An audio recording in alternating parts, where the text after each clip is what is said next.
Ossine Chabira, bonjour. Bonjour. Merci de nous accueillir et d'accueillir tous les spectatrices et les spectateurs de Scénic ici, dans un endroit que je vais vous laisser vous présenter et un festival. Le festival École de Passage. Alors oui, vous êtes ici sur le campus du Saulcy, on est sur une île, c'est pour ça qu'on entend aussi les oiseaux. On est sur une île, dans un espace de verdure, en plein campus, auprès de l'Université de Lorraine, à Metz. Et nous organisons donc les écoles de passage, un regroupement d'écoles professionnelles artistiques qui, pendant 9 jours, du 1er là au 9 juin, présentent des spectacles de fin d'études ou des spectacles de jeunes créateurs, de théâtre, de marionnettes, de cirque, pendant ces 9 jours ici au Saulcy. On va reparler du festival dans un instant, mais c'est un festival en deux temps. Les années impaires, c'est le festival Passage. Les années paires, c'est-à-dire comme cette année en 2018, vous ouvrez vraiment à la jeune création et aux écoles de théâtre notamment. C'est ça, effectivement, depuis 2016 en fait, c'est tout récent. Depuis 2016, on a créé ces écoles de passage des années impaires, les années paires, pardon, et les années impaires, on invite le public à découvrir le Festival international Passage qui existe depuis plus de 20 ans maintenant, 22 ans. Il a été créé en 96 par Charles Torgman et Jean-Paul Angot. Et aujourd'hui, j'ai pris cette direction, oui, depuis 2016, pour créer un événement en fait qui a lieu tous les ans, mais aussi des ateliers, aussi une action en direction des migrants, un projet européen. Enfin voilà, le projet s'est énormément développé là depuis 2 ans et on en est ravis. Parlons-en justement de ce projet, qui est un projet extrêmement généreux. Et alors on ne le dit pas généralement, mais quand on vient d'arriver là, on est venu tout à l'heure, on est arrivé, la façon dont toute l'équipe nous a accueillis, la façon dont vous avez accueillis, dont vous accueillez les artistes, ça en dit long sur l'esprit du festival. C'est un vrai accueil. On espère en tout cas, on met tout en œuvre pour accueillir le mieux possible tous ces artistes qui viennent de France mais qui viennent aussi de l'étranger. La marque de fabrique de Passage, c'est l'étranger. On s'amuse à dire qu'ici personne n'est étranger. On s'amuse avec ce genre de petites maximes. Il y a 2 ans, c'était y a-t-il trop d'étrangers dans le monde? La question de l'étranger, des frontières, de l'autre, de l'altérité est une question centrale sur le festival. Et on aime ici en tout cas faire voler en éclats les frontières.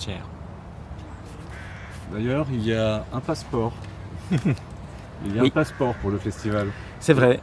Le public et les artistes ont un passeport, le passeport de Antoine Cassard. Nous avons tous le même passeport. C'est un passeport qui permet de voyager parce que c'est un poème magnifique de Antoine qui nous a livré et qui depuis donc l'année dernière est distribué pour tous les peuples. Voilà, un passeport qui va au-delà des frontières et qui nous permet de voyager, j'espère, très loin, en tout cas en esprit, en espérant que les frontières disparaissent un jour. C'est un peu notre credo ici à Passage. Un festival dont le passeport est de la poésie, je crois que ça en dit déjà beaucoup sur l'esprit de ce festival. On parle un peu de école de passage. Donc jusqu'au 9 juin ici, sur l'île de Saulcy à Metz, vous nous invitez en tant que public à voir des créations de jeunes compagnies issues des écoles de théâtre. Alors, ça a commencé le week-end dernier en fanfare avec l'école de la marionnette, l'école du cirque de Châlons avec l'atelier 29. C'est les dernières représentations de ce spectacle qui a fait un tabac. Un peu partout il a été présenté. Il va se conclure, et je vais vous laisser parler, ce week-end avec l'école de la marionnette, avec l'équipe de Bérangère Ventusseau, merci, avec un très très très beau spectacle repris de Brecht, retrituré par les élèves, et c'est un spectacle magnifique. Et pendant les jours qui viennent, des rendez-vous avec des écoles de théâtre de la région, de Tunisie, de Ouagadougou. Mais oui, vous avez pratiquement tout dit. Donc l'idée c'est vraiment de mettre en relation les 3 écoles nationales du Grand Est avec des écoles internationales et d'ouvrir bien sûr aux Messins et aux Lorrains pour profiter un petit peu de cet événement. Donc vous l'avez dit, donc c'est les 3 écoles nationales du Grand Est, ce sont le Théâtre National de Strasbourg et là on accueille une jeune compagnie qui est issue du TNS, le Théâtre National de Strasbourg, et qui vient nous présenter une musique de table. C'est l'école de marionnettes de Charleville-Mézières, l'ESNAM, où Bérangère Ventusseau a créé ce spectacle Cercle de Craie que vous pourrez voir à la fin du festival. Et puis c'est également le Centre National des Arts du Cirque avec le spectacle Atelier 29 mis en scène par Mathurin Bols qui a eu lieu le premier week-end. Ce sont les 3 écoles nationales, il n'y en a pas d'autres, c'est les 3 principales écoles. Ensuite, en Lorraine, on a un conservatoire de Metz-Nancy, une classe préparatoire aux grandes écoles. Et on a ouvert justement à ces jeunes futurs artistes pour qu'ils puissent profiter de cet événement et participer à des cartes blanches le matin. C'est-à-dire que tous les matins, chaque école ouvre un espace de rencontre, de partage. Ça, c'est pas dit au public, donc ça, le public le sait pas. Mais c'est des moments où, en tout cas, ils peuvent travailler ensemble, échanger sur leurs pratiques et découvrir aussi le théâtre des autres. Et ce matin, par exemple, c'est le Burkina Faso qui était en charge de cette carte blanche et il a accueilli donc les élèves du conservatoire et certains élèves de Tunisie et ils ont travaillé sur l'art social et certains ont découvert ce que c'était l'art social ou plutôt le théâtre forum inspiré de Augusto Boal qui a créé cette façon de faire du théâtre et ils nous ont expliqué comment grâce au théâtre ils pouvaient faire changer certaines mentalités. Donc c'était une vraie découverte pour nos jeunes ici de Lorraine qui n'étaient pas au courant de cette façon de faire du théâtre. Et tout au long des matinées, donc ces écoles vont pouvoir échanger avec d'autres et puis bien sûr présenter leur spectacle. Alors on a deux choses, on a des compagnies, jeunes compagnies qui ont 1 an ou 2 ans d'existence et qui sont sorties des écoles et on a aussi des spectacles de fin d'études d'école qui viennent sanctionner le diplôme qui leur permet de devenir artiste professionnel. Voilà, donc ça c'est tout au long de la semaine et puis bien sûr des tables rondes aussi, des réflexions sur l'insertion professionnelle, sur la diversité dans les écoles ou encore sur un master mise en scène qui est mis en place à la rentrée de 2018 par l'Université de Lorraine. Il va y avoir un focus justement sur les écoles internationales. Vous avez évoqué celle de Ouagadougou. Il y a l'école de l'acteur qui émane du théâtre national tunisien qui sera présent là aussi à partir de demain. Et ce soir, en l'occurrence pour un spectacle, nous sommes, je ne sais même plus aujourd'hui. On est le mardi, oui. Nous sommes mardi, c'est bien ça. Oui, c'est bien donc ça. C'est mardi et mercredi ici bien sûr. Au Festival Passage. Et puis une petite vadrouille du côté de la Russie aussi. C'est ça. C'est-à-dire que j'ai parlé effectivement des 3 grandes écoles du Grand Est et on les met en relation avec 3 autres écoles qui sont issues de différents pays. Donc on a parlé du Burkina Faso, de la Tunisie et de la Russie. Et ce qui nous a intéressé avec ces 3 pays, ils ont été choisis à dessein. La Tunisie, c'est parce que c'est une toute jeune école qui a été créée en 2014, post-révolution de Jasmin. Et on avait envie de voir ce que le Théâtre National de Tunis, en créant cette école, c'est Fadel Jaibi, grand metteur en scène tunisien, qui a créé cette école. C'est lui-même qui avait créé le premier conservatoire à Tunis. Voir ce qu'ils avaient à nous raconter sur le monde et sur la société qui les entoure. Voilà, donc ils seront là avec les enfants perdus et on a hâte, c'est ce soir, et on a hâte de les rencontrer autour de leur œuvre et de leur interrogation en tout cas sur ce que c'est que la démocratie, sur ce que c'est qu'une dictature. Voilà, ils vont nous parler de tout ça. Et puis Kolyada, c'est aussi un choix réfléchi. Nicolas Kolyada est un grand metteur en scène russe qui est de Ekaterinbourg. Ekaterinbourg, c'est dans le Caucase, pas loin du Caucase. C'est la 3e ville de Russie. Et Nicolas Kolyada, c'est un metteur en scène qu'on connaît bien à Passage parce qu'il a été découvert en France grâce à Passage. Sa première arrivée ici était en 2009. Ensuite, il a fait une tournée en France. Il est revenu au festival à 2 reprises après cette période-là. Et là, il revient avec l'école de dramaturgie qu'il a créée il y a quelques années. Et donc, ce sont ses élèves qui vont performer en fin de semaine. Et puis enfin, l'école Gambidi du Burkina Faso, parce que c'est pour faire un lien avec la programmation du Festival international en 2019, puisque nous allons faire un festival autour de l'Afrique et des Caraïbes. Suite à cette fameuse réflexion de Donald Trump, vous vous souvenez, ces pays de merde, et il nous importait de montrer, en tout cas par l'art et le théâtre, que ces pays sont pleins de ressources, et ils viendront nous le prouver en 2019.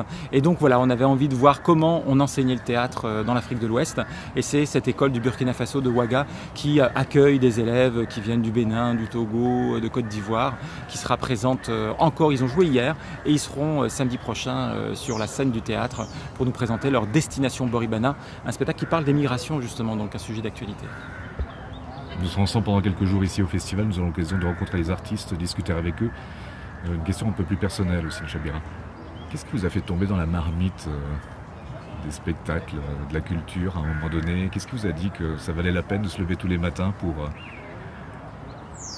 partager ces moments-là avec le plus grand nombre de personnes, artistes et publics? Il y a plusieurs marqueurs, je crois, dans mon histoire. Il y en a un, c'est ma première entrée dans un théâtre, mon premier spectacle de théâtre dans le cadre du collège, et où je ressens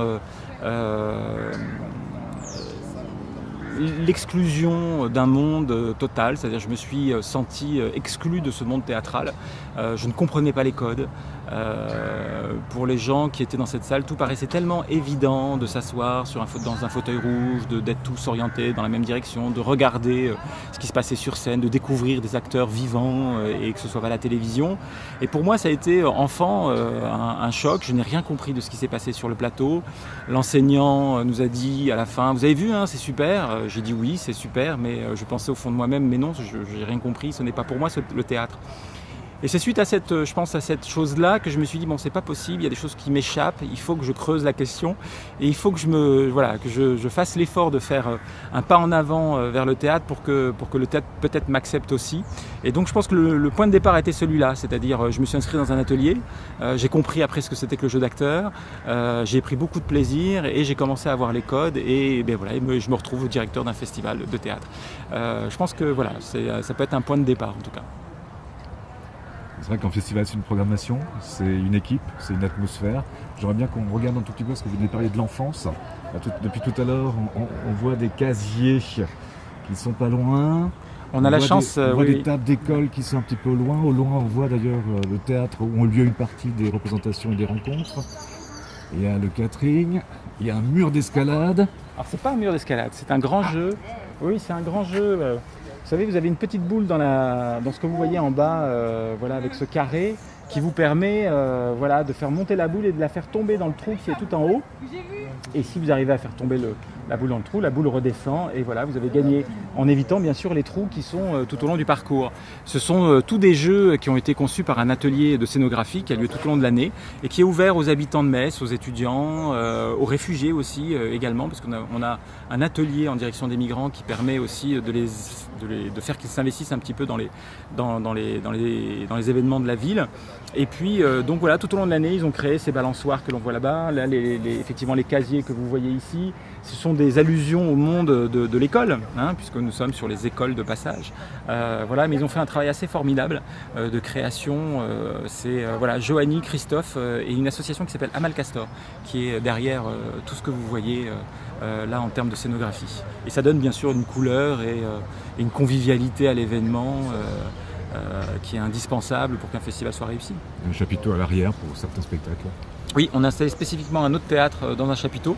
On a 2 lieux de diffusion ici et il y en avait un 3e qui était dans la ville d'à côté, Montigny-lès-Metz, qui permettait d'accueillir le grand chapiteau de 450 places du CNAC, du Centre National des Arts du Cirque. Merci beaucoup. Merci à vous. Jenny, on continue, on est parti, on est chaud. Curieux. Merci beaucoup. Merci.